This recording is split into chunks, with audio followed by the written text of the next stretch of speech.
અમદાવાદ ગુજરાત યુનિવર્સિટીમાં physical education ડિરેક્ટરની નિયુક્તિ નહીં. ડિરેક્ટરની જગ્યા ખાલી રહેતા ગુજરાત યુનિવર્સિટીનો નિર્ણય છે.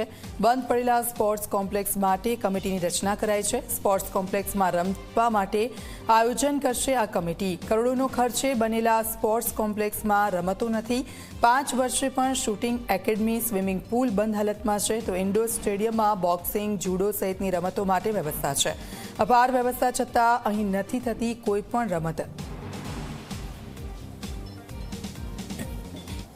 કોમનવેલ્થ ગેમ હોય કે પછી ઓલિમ્પિકની રમતો હોય, તૈયારી તમામની ચાલી રહી છે. ત્યારે બીજી તરફ ગુજરાત યુનિવર્સિટીમાં કરોડોના ખર્ચે બનેલા જે સ્પોર્ટ્સ કોમ્પ્લેક્સ છે એ ધૂળ ખાઈ રહ્યા છે. અત્યારે હાલ હું જે ઇન્ડોર સ્ટેડિયમ છે કે જ્યાં ઘણી બધી રમતો રમાવી જોઈએ, જે બંધ હાલતમાં છે, ત્યાં ઉપસ્થિત છું. મહત્વની વાત એ છે કે ફિઝિકલ એજ્યુકેશન ડિરેક્ટરની જગ્યા ગુજરાત યુનિવર્સિટીમાં ભરાઈ નથી, તેથી ફરીથી ઇન્ચાર્જ ડિરેક્ટરની નિયુક્તિ કરવામાં આવી છે.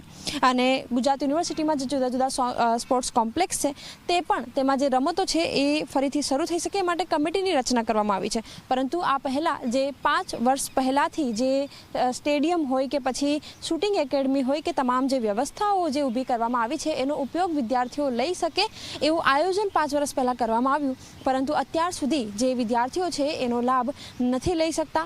સ્વિમિંગ પુલ હોય કે પછી શૂટિંગ એકેડમી હોય, ઘણી બધી રમતો છે કે જેના સ્ટેડિયમ તૈયાર કરવામાં આવ્યા, પરંતુ અત્યારે વિદ્યાર્થીઓ તેનો ઉપયોગ નથી કરી શકતા. કેમેરામેન ઉમેશ પરમાર સાથે સપના શર્મા, ઝી 24 કલાક, અમદાવાદ.